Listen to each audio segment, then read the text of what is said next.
भारत चीन सीमा पर स्थित हिमालय की सबसे ऊंची चोटी संतोपत पर 15 अगस्त को झंडा फहराने के लिए सेना के 75 दल रवाना हो चुके हैं और इस दल में आईटीबीपी, गढ़वाल स्काउट और 9वीं पर्वतीय ब्रिगेड के जवान शामिल हैं। शुक्रवार को रक्षा मंत्री राजनाथ सिंह ने भारतीय सेनाओं के अलग अलग टुकड़ियों को वर्चुअली जुड़कर हरी झंडी दिखाई है और 9 पर्वतीय स्वतंत्र ब्रिगेड जोशीमठ के ब्रिगेडियर ने बताया कि संतोपत सत्य का मार्ग है।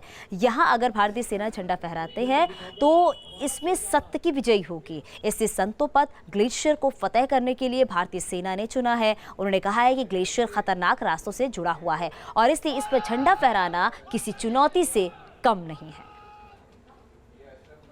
देश के 75 पासों को स्केल करके अपना तिरंगा झंडा लहराए हैं। तो उन्हीं 75 पासों में से एक पास हमारा सतोपंथ है, जो आप सभी को पता है, जिसकी काफ़ी अहमियत है और ये पांडवों के ज़माने के स्वर्गारोहण का आखिरी पड़ाव है।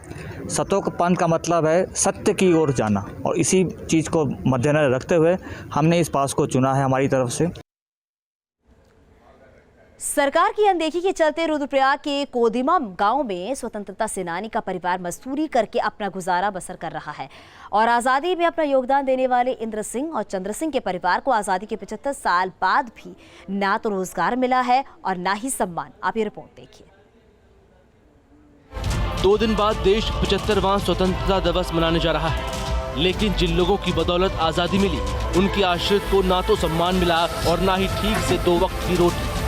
रुद्रप्रयाग के अंतिम गांव कोदिमा के 2 भाइयों चंद्र सिंह और इंद्र सिंह ने स्वतंत्रता संग्राम में अहम भूमिका निभाई। रॉयल गढ़वाल राइफल से लेकर आज़ाद हिंद फौज तक अपनी सेवाएं, लेकिन 1947 से लेकर आज तक दिल्ली या देहरादून से कोई सरकारी मदद कोदिमा तक नहीं पहुंची। ऐसे की जो स्वतंत्रता संग्राम सैनिक की आश्रित पर ऐसे जी रहे हैं।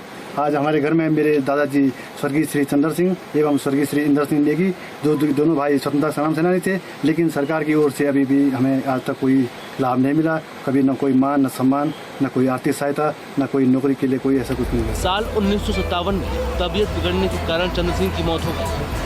इसके बाद 15 अगस्त 1972 को तत्कालीन प्रधानमंत्री इंदिरा गांधी ने स्वतंत्रता संग्राम सेनानियों को ताम्रपत्र और शॉल भेंट कर सम्मानित किया, लेकिन स्वतंत्रता संग्राम सेनानी स्वर्गीय चंद्र सिंह को कोई सम्मान नहीं मिला।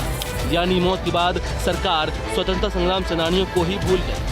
मेरा भाई एक जो है बेरोजगार है, वो दिहाड़ी मजदूरी कर रहा है। मेरे दादाजी थे चंद्र सिंह जी, उनके पुत्र थे कुंवर सिंह और मैं पुष्कर सिंह। न कुंवर सिंह जी को पेंशन मिली, न पुष्कर सिंह जी को कोई लाभ मिला। चंद्र सिंह और इंद्र सिंह का परिवार आज माली हालत में अपना जीवन बिता रहा है, लेकिन कोई सरकारी मदद आज तक नहीं मिली। उनके कागज तो में अभी हमारे पास सभी कुछ है, वैसे ताम पत्र है, तो उनका तगमा है, कागज है, अन्य कागज हैं, लेकिन कभी कभी ऐसा मन गिरता है कि इनको वापस कर दिया जाए सरकार को, अगर हमने ऐसी ही स्थिति में जीना है। अपने गाँव के स्वतंत्रता संग्राम सेनानियों पर ग्रामीण भी फख्र करते हैं और सरकार से उनके आश्रितों को रोजगार दिए जाने की मांग करते हैं। और सरकार कई घोषणाएं करती है और ये भी दुख है कि स्वतंत्रता सेनानी हमारे इस गांव ने दिए हैं। पहले तो इन आश्रितों का भी विकास होना चाहिए और उसी के साथ में इस गांव का भी विकास होना चाहिए था कि जिन्होंने इतने विकट स्थितियों के बीच में ये गांव है और इसका भी विकास होना चाहिए।